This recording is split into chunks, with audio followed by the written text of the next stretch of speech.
क्या आप कभी सोचते हैं कि जीवन में सच्चा सुख क्या है? क्या आप कभी सोचते हैं कि मृत्यु से कैसे निडर होकर जीना चाहिए? आज मैं आपको एक ऐसी कहानी सुनाने जा रहा हूं जो आपको इन प्रश्नों का उत्तर देगी। आइए कहानी शुरू करते हैं। इससे पहले कि आप इस कहानी में खो जाएं, अभी इस चैनल को सब्सक्राइब कर लें।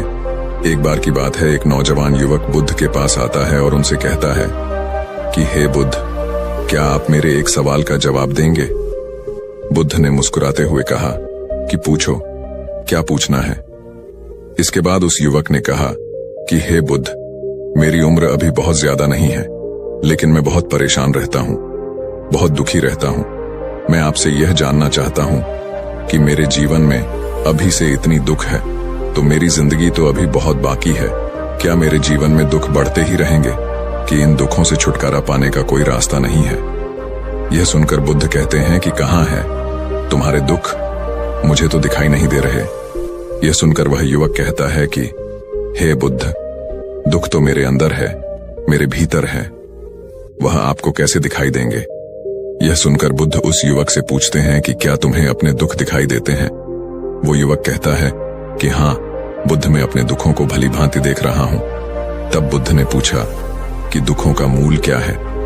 बुद्ध में और उस युवक में चर्चा चल ही रही होती है कि तभी एक भिक्षु दौड़ कर वहां पर आता है। वह भिक्षु तथागत बुद्ध के कान में कुछ कहता है। इसके बाद बुद्ध उसी युवक से कहते हैं कि चलो, आज मैं तुम्हें जीवन का सत्य दिखाने के लिए एक जगह पर लेकर चलता हूं। वहां पर तुम्हें कुछ भी नहीं बोलना है, चुपचाप सारी बातें सुनते रहना है। इसके बाद तुम्हें अपने सारे प्रश्नों के उत्तर खुद ही मिल जाएंगे। यह कहकर वह युवक गौतम बुद्ध के पीछे पीछे चलने लगता है। कुछ दूर चलने के बाद गौतम बुद्ध एक घर में प्रवेश करते हैं। घर में प्रवेश करने के बाद वो युवक और तथागत बुद्ध देखते हैं कि वहां पर बहुत सारे लोग खड़े हैं और बीच में चारपाई पर एक वृद्ध आदमी लेटा हुआ है। बुद्ध को देखते ही सभी लोगों ने उनके लिए रास्ते बनाए और बुद्ध उस आदमी के पास वहीं उसके चारपाई पर जाकर बैठ जाते हैं। वह युवक भी पास में ही बैठ जाता है। इसके बाद वृद्ध आदमी जो चारपाई पर लेटा हुआ था कहना शुरू करता है कि हे बुद्ध, मैं नहीं जानता कि मेरे जीवन में कितनी सांसें और बचे हैं। पता नहीं किस वक्त मुझे भगवान के घर से बुलावा आ जाए। मैं मरने से पहले अपने कुछ सवालों के जवाब आपसे जानना चाहता हूं। मुझे पता है कि उन सवालों के जवाब आप ही मुझे दे सकते हैं, इसीलिए मैंने आपको यहां पर बुलाया है।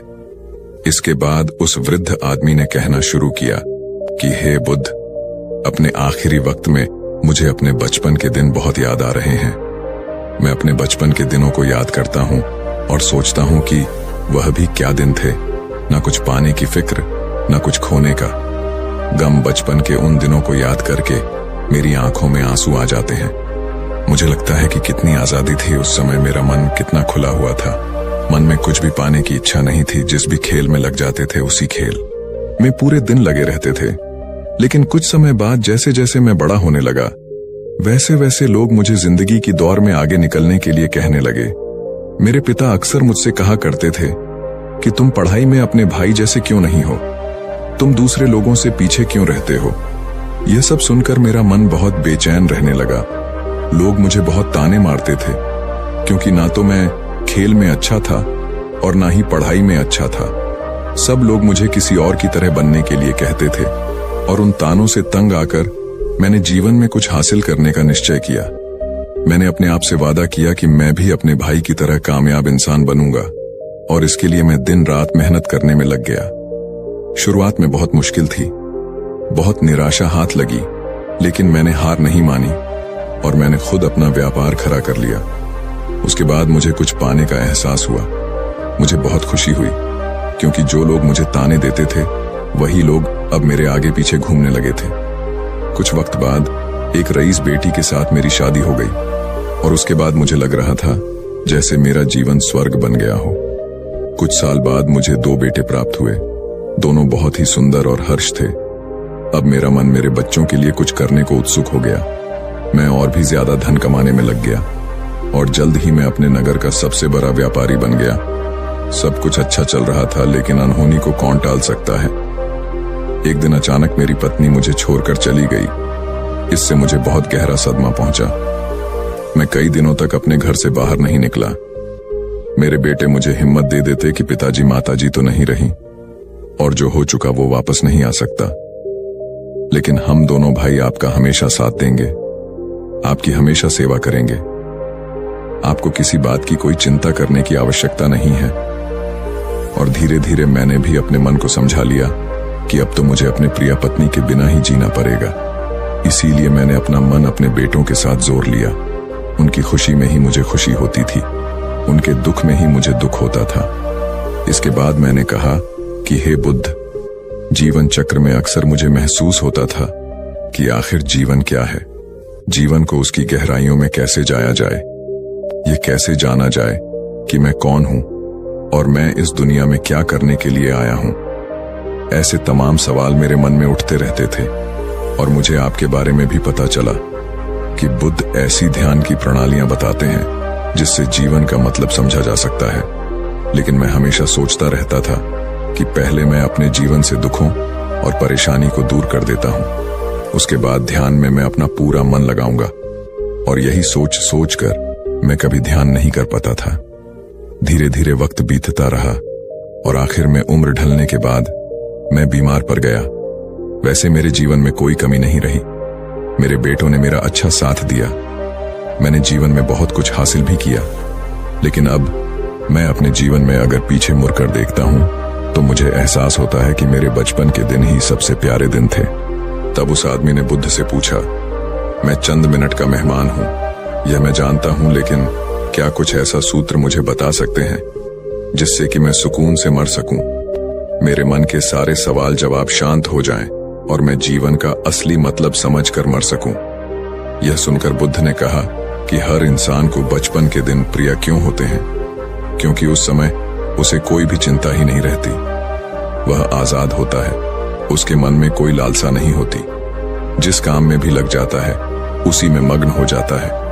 लेकिन जैसे जैसे इंसान की आयु बढ़ने लगती है वैसे वैसे उसकी इच्छाएं, उसकी कामनाएं दिन ब दिन बढ़ती जाती हैं और इसीलिए अक्सर इंसान भविष्य की तैयारी में लगा रहता है या फिर अतीत के बारे में सोचता रहता है और वह वर्तमान में जीना भूल जाता है।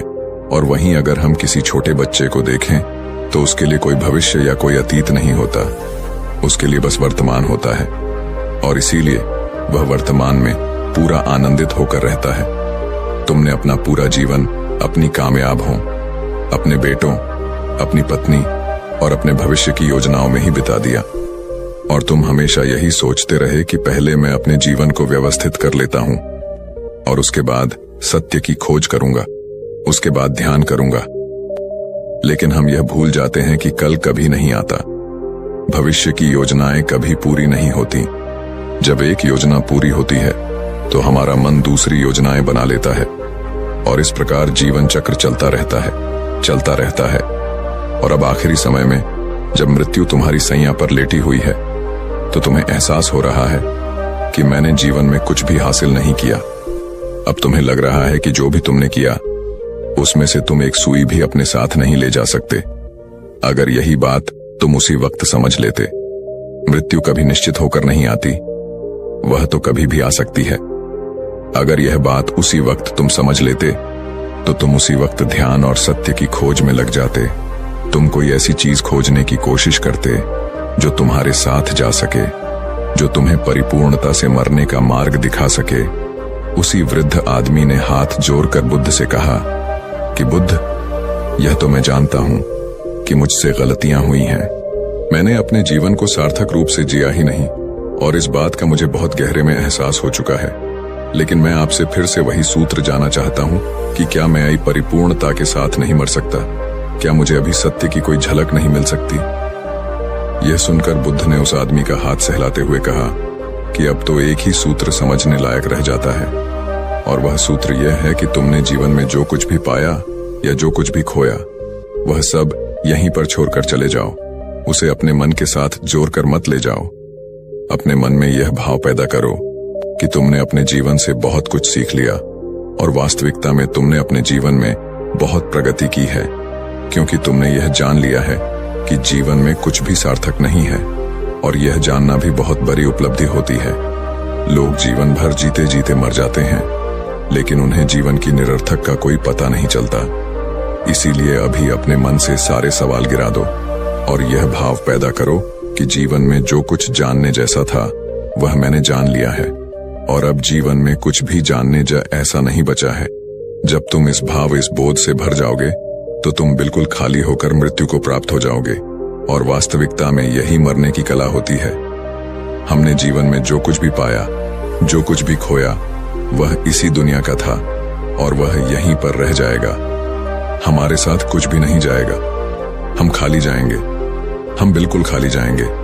और जो लोग अपने मन से बिल्कुल खाली होकर जाते हैं, वास्तव में उनके अंदर ज्ञान का दीप जल जाता है और वह आगे चलकर दूसरे जन्मों में उसे निर्वाण की स्थिति को प्राप्त कर सकते हैं।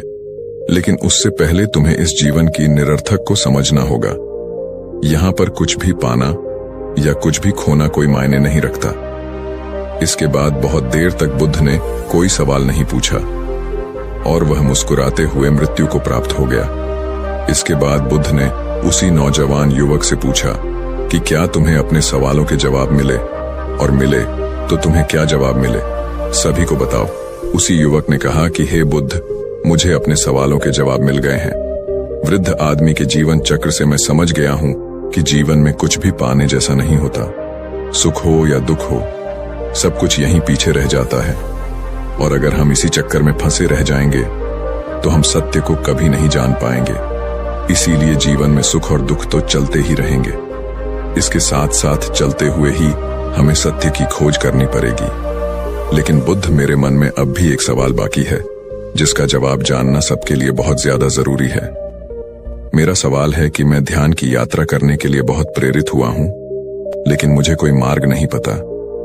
ध्यान कैसे किया जाता है कि ध्यान की सभी प्रक्रियाएं तुम्हें होश में लाने के लिए ही बनी है, तुम्हें वर्तमान में लाने के लिए बनी है। अगर तुम किसी भी काम को पूरी उपस्थित के साथ पूरे एकाग्र भाव से अपने आप को पूरा इकट्ठा करके कर सकते हो तो तुम ध्यान में ही होते हो। लेकिन हमारा ध्यान इधर उधर भटकता रहता है। अपना काम करते करते वर्तमान में रहने के लिए मैं तुम्हें एक छोटी सी विधि बताता हूं, जिसके जरिए तुम अपना काम भी कर सकते हो और ध्यान को भी समझ सकते हो। जब भी तुम चलते फिरते हो, उठते बैठते हो, सिर्फ अपने सांसों पर ध्यान लगाना शुरू करो। सांस किस नाक से आ रही है, किस नाक से जा रही है, ना कि कौन से कोने से टकरा रही है। सिर्फ तुम उसके साक्षी भर हो जाओ, सिर्फ उसको देखते रहो। कुछ भी काम कर रहे हो, चल रहे हो, फिर खाना खा रहे हो, सिर्फ अपने सांस पर ध्यान लगाओ। और यह करते वक्त तुम्हें महसूस होगा कि तुम्हारा दिमाग, तुम्हारे विचार तुम्हें इधर उधर ले जाते हैं। लेकिन थोड़ी देर बाद तुम्हें फिर से होश आएगा कि तुम्हें अपनी सांसों पर ध्यान लगाना है, और तुम्हारा ध्यान फिर से सांस पर ऑटोमेटिक जाएगा। और धीरे धीरे जब तुम अपने विचारों को देखने लगोगे तो तुम पाओगे कि विचार विलन होने लगे हैं। तुम्हारे अंदर बस एक खाली मैदान बचा हुआ है। सारे सवाल जवाब विलीन हो चुके हैं। इसके बाद बुद्ध ने कहा कि सांसें जो होती हैं वह वर्तमान में चलती है, ना ही वह भविष्य में चलती है, ना ही अतीत में चलती है।